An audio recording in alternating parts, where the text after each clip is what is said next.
You know what I've noticed about God's trials? He hardly ever tells you, this is a trial, and if you hold out for 6 months, you'll be through. And some of us get to 5 months and 29 days, and we give up. We didn't know we only had 1 more day.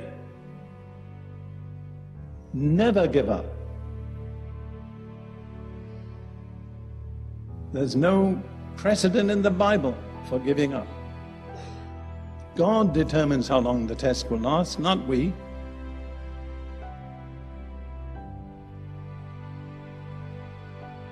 You see, waiting is one of the tests to which God almost invariably subjects the servants He intends to use.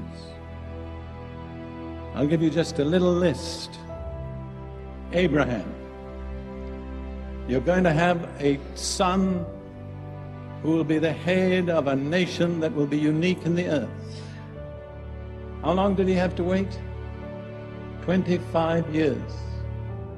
He had to watch his wife past the age of childbearing and still wait. It amazes me that Abraham is so highly rated in the Bible. But what did he do? Well, essentially, he was a prosperous cattle farmer. And he wandered around the area to the east end of the Mediterranean, looking after his flocks and his herds. He did nothing very dramatic. Until the time came that he offered up, or was willing to offer up, his son Isaac. I've often asked myself, what was it in Abraham that caused God to esteem him so highly that he was called the friend of God? And I'm not sure that I really know the answer. But I think one way he earned God's favor was by waiting. Some of you are going to forfeit God's favor if you don't wait. And then there was Joseph.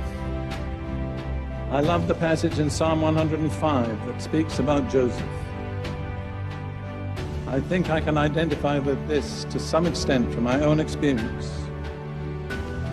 Psalm 105 verse 17 and following.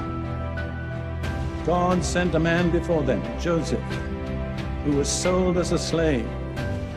They hurt his feet with fetters. His soul came into irons. Somebody said the iron came into his soul. Until the time that his word came to pass, the word of the Lord tested him. See, that's a test. The Lord gives you a glorious promise, tremendous. And after that, everything goes the opposite way. Instead of becoming the ruler over your brethren, you end up in a jail in Egypt. And I can't think of a worse place to be in jail than Egypt. What was God doing? Testing him. What was the test? Waiting. And then if you want to look at others, Moses. It says in Numbers 12 verse 3, Moses was the meekest man on earth. How did Moses learn meekness? By waiting 40 years.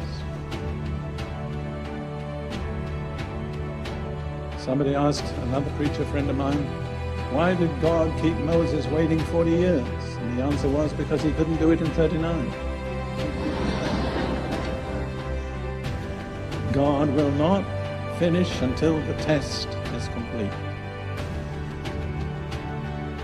When Moses first thought he could deliver Israel out of Egypt, he was a very arrogant young man. 40 years later, he was the meekest man on earth. And no one except Jesus has ever exercised such authority as Moses exercised. So if you want to have authority, you know what you need to cultivate? Meekness. God cannot trust his authority to the arrogant, the proud, the self-assertive. We had a prophetic word that said that in so many ways. You know the condition for promotion in the kingdom of God? It's very easy. It's abase yourself. Everyone who abases himself will be exalted. But on the other hand, everyone who exalts himself will be abased. That's right. You have the choice. That's an unalterable law that governs the universe. People talk about breaking God's laws. That's not true. We don't break God's laws break us if we break them. And then let's think just about David for a moment. Another young man who was given tremendous promises of God.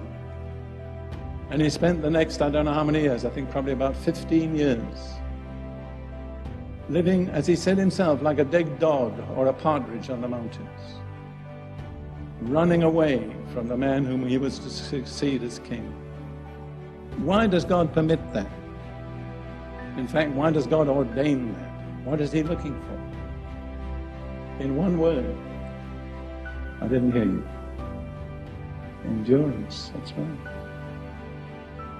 You cannot bypass endurance. You know whom I'm speaking to at the moment? Me. You cannot bypass endurance and enter into the promises of God. You can come so far.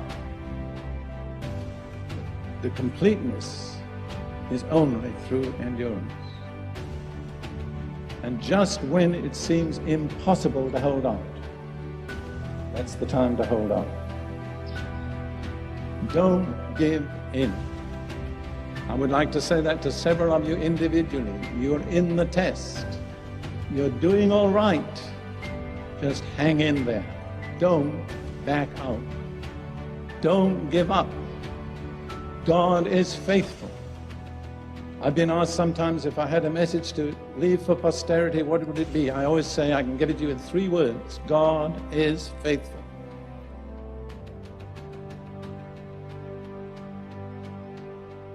I'll tell you another thing about waiting. It causes us to realize more and more our dependence on God. I can't do anything. I can't make it happen. I don't know when He's coming. I just depend on Him. We're dependent on Him. So waiting causes us to realize in an altogether new measure our dependence on Jesus.